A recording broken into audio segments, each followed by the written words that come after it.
Football শেখানোর আড়ালে প্রতারণার অভিযোগে তোলপাড় ভার্জিনিয়ার ফেয়ারফ্যাক্স কাউন্টি। ইতালি সফরের স্বপ্ন দেখিয়ে অন্তত 17টি পরিবারের কাছ থেকে $70,000 বেশি হাতি নেওয়ার অভিযোগ উঠেছে এক যুব ফুটবল কোচের বিরুদ্ধে। কিভাবে অভিভাবকদের আস্থা অর্জন করে এই প্রতারণা চালানো হয়েছিল আর অভিযুক্তের বিরুদ্ধে এখন কি ব্যবস্থা নেওয়া হয়েছে, বিস্তারিত থাকছে প্রতিবেদনে।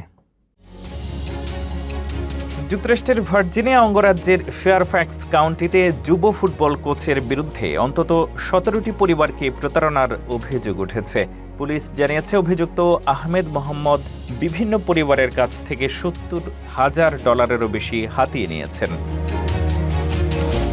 তদন্তে জানা যায় আহমেদ মোহাম্মদ আগে বৈধ ফুটবল কর্মসূচির মাধ্যমে অভিভাবকদের আস্থা অর্জন করেন। পরে তিনি স্পোর্টিং সকার একাডেমি নামে একটি প্রতিষ্ঠান গড়ে তোলেন এবং ইতালি সফরের নামে খেলোয়াড় এবং তাদের পরিবারের কাছ থেকে অর্থ সংগ্রহ করেন। ভুক্তভোগী সারা টেলর জানান তার পরিবার কোচের উপরে পূর্ণ আস্থা রেখেছিল। তার ছেলে দীর্ঘদিন আহমেদের অধীনে ফুটবল খেলেছে, এমনকি কোচ নিজেকে তাদের পরিবারের সদস্যদের মতোই পরিচয় দিতেন। সেই বিশ্বাস থেকেই ইতালি সফরের জন্য তারা $10,000 বেশি পরিশোধ করেন।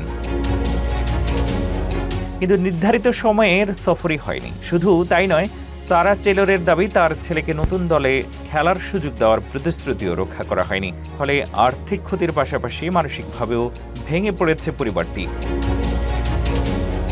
ফেয়ারফ্যাক্স কাউন্টি পুলিশ জানিয়েছে এখন পর্যন্ত প্রতিটি পরিবারের ক্ষতির পরিমাণ $2,000 থেকে $12,000 মধ্যে। অভিযুক্তকে গত 30 জুন গ্রেফতার করা হয় এবং তার বিরুদ্ধে 13টি আত্মসাৎ এবং 13টি কম্পিউটার জালিয়াতির অভিযোগ আনা হয়েছে। তদন্তের অগ্রগতির সঙ্গে আরও অভিযোগ যুক্ত হতে পারে বলে জানিয়েছে পুলিশ। কর্তৃপক্ষ আরও জানিয়েছে যারা একইভাবে প্রতারণার শিকার হয়েছেন বলে মনে করেন তাদের ফেয়ারফ্যাক্স কাউন্টি পুলিশের আর্থিক অপরাধ বিভাগে যোগাযোগ করার আহ্বান জানানো হয়েছে।